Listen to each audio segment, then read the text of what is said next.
Hi all and welcome to today's tutorial. The goal of this tutorial is to provide a step-by-step guide for organisations interested in supporting projects fundraising on the BEF platform.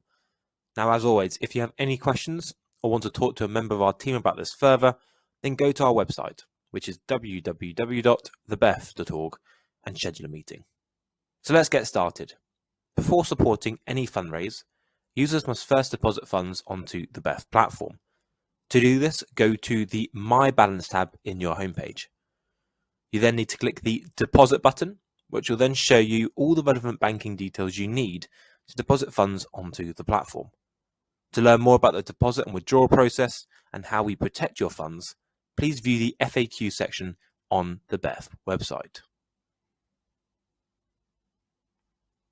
Now, provided you've deposited funds onto the BEF platform, the next step is to identify projects you wish to support. If the fundraise is public, navigate to the Support Projects page.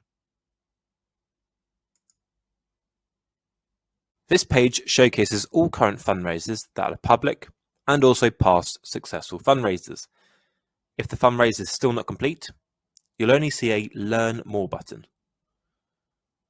If the fundraise has already reached its fundraise target and the green impact units have been distributed to funders, then there'll also be a Trade button. To view more details on the project and commit funds to it, if it's still public, you want to click the Learn More button. Now, if you have an existing relationship with a fundraiser and their fundraiser is currently private, you can view their project's marketing page if they share a link with you. To use this link, log into your BEF account and then paste the link into your URL. This will take you to the fundraiser's dedicated marketing page, outlining all the information you need to make an informed decision. This includes details on the project, a short video, details on the fundraise, the team, and also supporting documents. One of these is the invitation document. Before making any decision, it's highly recommended that you review the project's invitation document. This provides a detailed breakdown of the project, the activities it will be completing, its objectives, the stakeholders involved, alongside information on key risks and also forecasts.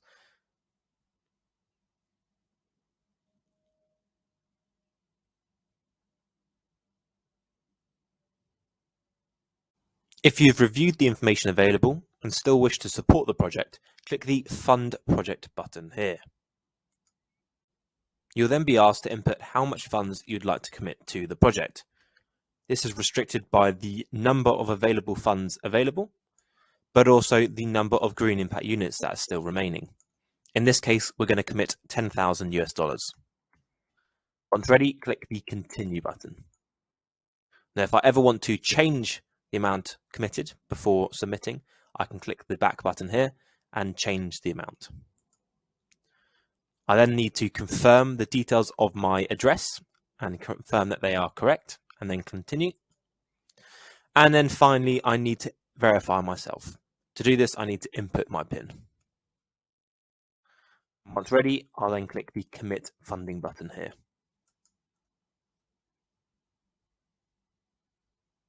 Now, once your committed funds are being processed, do not refresh the page.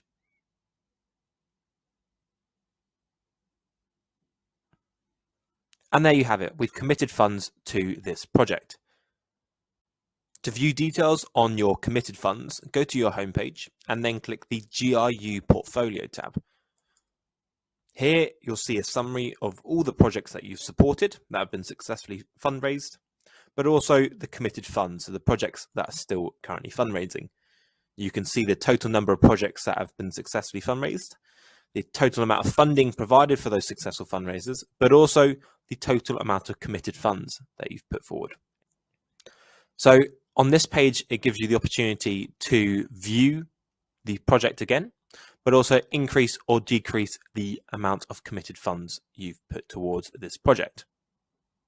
Now, if a project that you supported ever issues any carbon credits during the relevant green impact unit's duration, as a funder, you'll be able to claim your allotted number of those carbon credits. Now, of the total number of carbon credits issued, you'll be able to see the percentage that you're entitled to, which is here in the allocation section.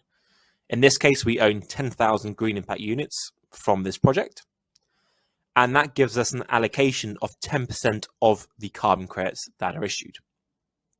Now, once that project issues any carbon credits, you'll be notified that they are ready to claim, and you'll see that the assets ready to claim section will change from a no to yes claim assets. Once it's ready to claim, click on the following text, and you'll be asked to then input your password and PIN.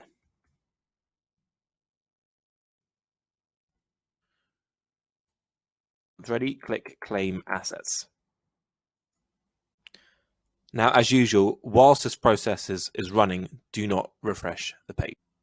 And there you have it. We've just claimed our assets. If we then head over to the My Assets tab, in a moment, we'll see our assets come in.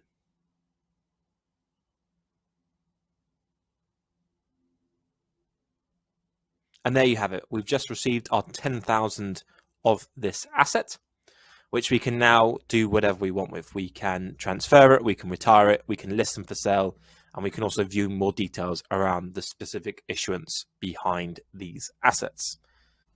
Now, you can also buy and sell green impact units through the trade page for each successful fundraise.